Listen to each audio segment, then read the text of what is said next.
আসসালামাইকুম গাইস, আপনারা কেমন আছেন বন্ধুরা? আমি খুব ভালো আছি আল্লাহর রহমতে। আজকে আমি আপনাদেরকে ভ্যারাইটিস একটা ভর্তা করে দেখাবো, আপনারা দেখতে থাকুন।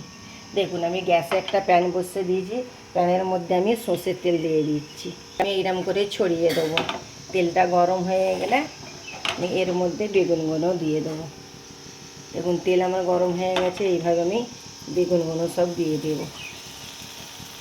আমি বেগুন টমেটোটা আমি প্যানের মধ্যে দিয়ে দিয়েছি, বেশি লাল করবো না, আপনারা দেখতে থাকুন।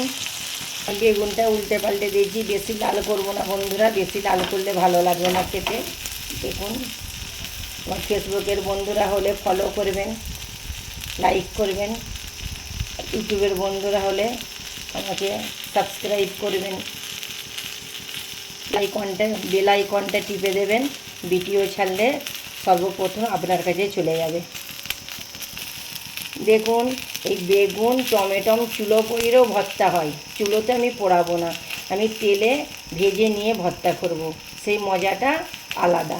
দেখতে থাকুন। লাল লাল হয়ে গেছে, আমি একটা বাটির মধ্যে তুলে নেব। এই তেলেতে আমার পেঁয়াজ কুচি, রসুন কুচি আর লঙ্কা দিয়ে দেব। বন্ধুরা, রসুন অবশ্যই দেবেন, হেভি লাগবে খেতে। রসুন দিলে স্বাদটা বেড়ে যায়। তাতে করে পেঁয়াজটা আমি লাল লাল করে নেবো, বেশি আমি লাল করব না। আমার লাল লাল হয়ে গেছে, পেঁয়াজ রসুন লঙ্কা লাল লাল হয়ে গেছে। এবার আমি প্লেটের মধ্যে তুলে নেব। লঙ্কাটা আমি হাতের সাহায্যে ম্যাশ করে নেব ভালো করে।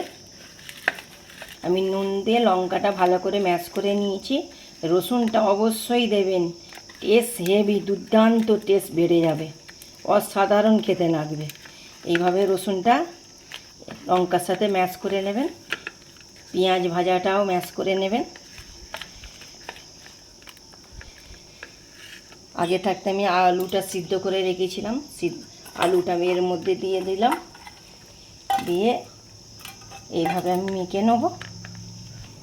টমেটো বেগুন ভাজা আমি এর মধ্যে দিয়ে আমি মেখে নেবো সব কটা।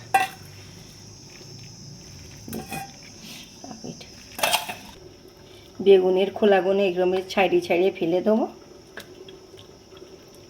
এই বেগুনের খোলাগুলো। বন্ধুরা, আমার ভ্যারাইটিস ভর্তা রেডি। টমেটো বেগুন রসুন পেঁয়াজ দিয়ে আমার ভর্তা রেডি। এই ভর্তা পাশে থাকলে আর কিছু লাগবে না, হেভি লাগবে খেতে একদম। রহিমা ভিলেজ কিচেনের নতুন নতুন ভিডিও দেখার জন্যে সাবস্ক্রাইব করবেন, আর নতুন নতুন ভিডিও আপনার কাছে সবের প্রথম পৌঁছে যাবে। পাশে থাকুন, সাথে থাকুন। খোদা হাফেজ।